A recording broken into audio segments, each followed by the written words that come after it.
Right, so just a very quick video of a really simple to make figure 4 trigger. Made out of 3 bits of squarish kind of wood and 3 nails and a couple of notches cut, or well, just one notch really. So you got one piece at the back which is just a normal straight piece of wood. It's got a nail with the head cut off there, a nail there which holds this one, lets it pivot. Top has been cut flat there, a nail here to kind of make another hinge, with one stick going across with an ever so slight notch cut in to engage with that nail. You've got to shave a lot of wood off of this trigger, or you've got to have a very heavy weight.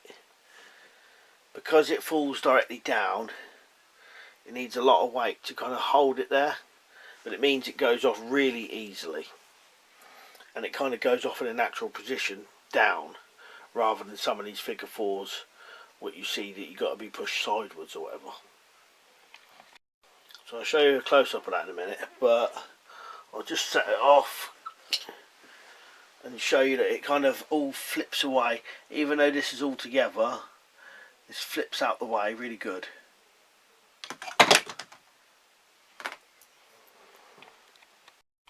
And setting it is relatively simple as well, as long as you've got enough weight. So you can see it's all just one piece. See the nail there? That just engages with a small notch there.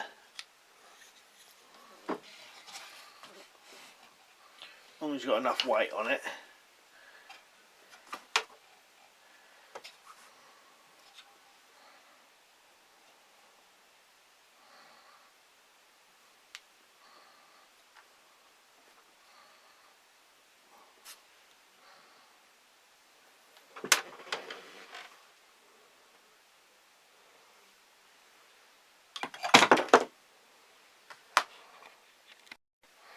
So hopefully you can see this and it makes sense. So 3 bits of kind of flat wood. You can do this with aluminium or metal.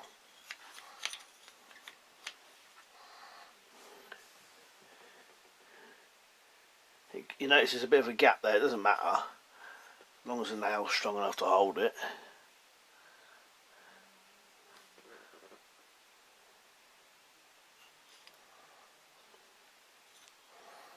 So one nail all the way through, cut the end off. One nail through here to make this joint, and at the bottom there, one nail to make this joint. And all you've got to really do, if you did it, because this is how I did it originally, right? Did it with 3 equal pieces of wood, and then I cut down any and adjusted it afterwards.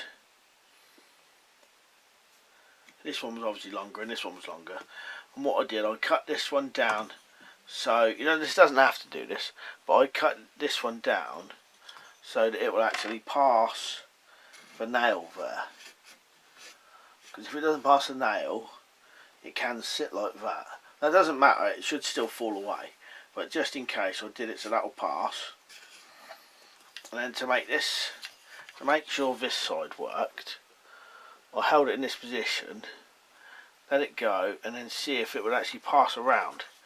And I think you could go to the limit of, if you hold that there, wherever that will pass, so you could probably cut that down to there if you wanted to. Wherever that will pass, then that will work. But I think that's about right anyway. They're very simple to make, very, you know, hardly any items to make it, and you could just make a load of them, just keep them in a bag, folds up pretty small.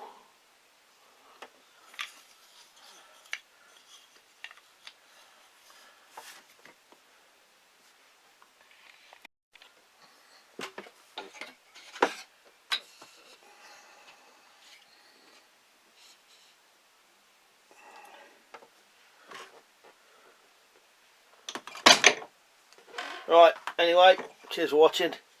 I'll see you later.